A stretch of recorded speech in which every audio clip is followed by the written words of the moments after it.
ಪಟ್ಟಂಗೆ JDS ನಾಯಕರು ಆಕ್ಷೇಪಣೆ ವ್ಯಕ್ತಪಡಿಸಿದ್ದಾರೆ. ಅವರಿಗೆ ವೋಟರ್ಸ್ ಎಲ್ಲಿ ಜಾಸ್ತಿ ಇದೆ, ಇಲ್ಲಿ ಅವ್ರಿಗೆ ಬೇಕಾದಂತವ್ರನ್ನ ಚೇಂಜ್ ಮಾಡಿದ್ದಾರೆ. ಇದು ಸಂಪೂರ್ಣವಾಗಿ ಚುನಾವಣಾ ಆಯೋಗ ಮಾಡುವಂತ ಕೆಲಸ. ನಾವು ಯಾರೇ ಆಗಿರ್ಬೋದು, ನಾವು ಮೂಗು ತೋರಿಸೋದು ಅಪರಾಧ, ಜೊತೆಗೆ ಅದು ಸಂವಿಧಾನ ಬಾಹಿರ. ಹಾಗಾಗಿ ಇದನ್ನ ಜಿಲ್ಲಾಧಿಕಾರಿಗಳು ಇರ್ತಾರೆ, ಜಿಲ್ಲಾಧಿಕಾರಿಗಳೇ ಚುನಾವಣಾಧಿಕಾರಿ ಇರ್ತಾರೆ.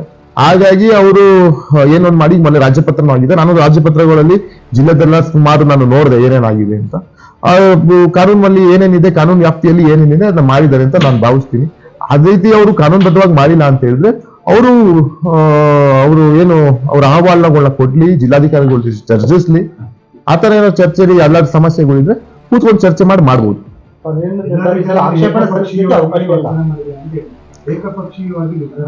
ಇಲ್ಲ, ನನಗದ್ರ ಬಗ್ಗೆ ಮಾಹಿತಿ ಇಲ್ಲ. ನನಗನ್ಸುತ್ತೆ ಜಿಲ್ಲಾಧಿಕಾರಿಗಳು ಈ ವಿಷಯದಲ್ಲಿ, ಜಿಲ್ಲಾಧಿಕಾರಿಗಳು ಆಗಿರ್ಬೋದು, ಚುನಾವಣಾ ಸೆಕ್ಷನ್ ಆಗಿರ್ಬೋದು, ಪ್ರಾಮಾಣಿಕವಾಗಿ ಇದ್ರಲ್ಲಿ ಕೆಲಸ ಮಾಡಿಲ್ಲ ಅಂತ ನಾನು ಭಾವಿಸ್ತೀನಿ. ಯಾಕಂದ್ರೆ ಇದು ಎಲೆಕ್ಷನ್, ಇದು ಚುನಾವಣಾ ಸಂಬಂಧಕ್ಕೆ ಆಗಿರೋದ್ರಿಂದ ಯಾರೇ ಆಗಿರ್ಬೋದು ಇದು ಶಿಸ್ತಾಗಿ ಮಾಡ್ಬೇಕಾಗ್ತದೆ, ಮತ್ತೆ ಮೈಯೆಲ್ಲ ಕಣ್ಣಿದ್ದು ಮಾಡ್ಬೇಕಾಗ್ತದೆ. ಅಸುಲಭವಾಗಿ ಯಾರು ಚುನಾವಣಾ ಆಯೋಗದಿಂದ ತಪ್ಪಿಸ್ಕೊಳಕ್ ಆಗಲ್ಲ.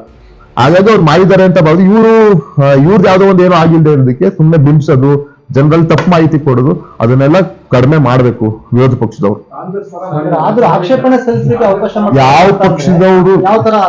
ಯಾವ ಪಕ್ಷದವ್ರ ಪರನೂ ಮಾಡಿದಾರೋ ಏನೋ ಅದು ಗೊತ್ತಿಲ್ಲ.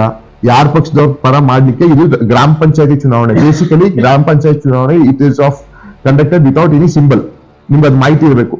ಯಾವುದೇ ರೀತಿಯ ಸಿಂಬಲ್ ಇಲ್ಲದೆ ನಡೆಯುವಂತ ಚುನಾವಣೆ ಇದು. ಪಕ್ಷದ ಯಾವುದೇ ರೀತಿ ಬೆಂಬಲ ಇಲ್ಲದೆ ನಡೆಯುವಂತ ಚುನಾವಣೆ. ಅಲ್ಲಿಗೆ ಯಾಕೆ ಯಾವ ರಾಜಕೀಯ ಪಕ್ಷದವರು ಮಾಡ್ತಾರೆ, ಮೋಸ್ಟ್ಲಿ ಅವರೇ ಇದಕ್ಕೆ ಇಂಟರ್ಫಿಯರ್ ಆಗಿದ್ದಾರೆ ಅಂತ ನಾನು ಭಾವಿಸ್ತೀನಿ. ಗೌರವ ಕೊಡ್ಬೇಕು ಡಿಸಿ ಅವರು ಅಂತಕ್ಕಿಂತ ಹೆಚ್ಚಾಗಿ ಅವ್ರ ಸ್ಥಾನಕ್ಕೆ, ಮತ್ತೆ ಅವರೊಬ್ರು ಮಹಿಳೆ ಇದ್ದಾರೆ, ಅದಕ್ಕೆ ಗೌರವ ಕೊಡುವಂತ ಕೆಲಸವನ್ನ ಮಾಡೋದು. ನಾನು ನೋಡ್ತಾನೆ ಇದ್ದೀನಿ. ಇವರು ಒಳನಚಿಪುರ ಶಾಸಕರು ಕಳೆದ ಜಿಲ್ಲಾಧಿಕಾರಿಗಳ ಬಗ್ಗೆನೂ ಇದೆ, ಜಿಲ್ಲಾ ವರಿಷ್ಠಾಧಿಕಾರಿಗಳ ಬಗ್ಗೆನೂ ಇದ್ದೇನೆ, ಎಲ್ಲಾ ಮಹಿಳಾಧಿಕಾರಿಗಳ ಬಗ್ಗೆ ಇದೆ.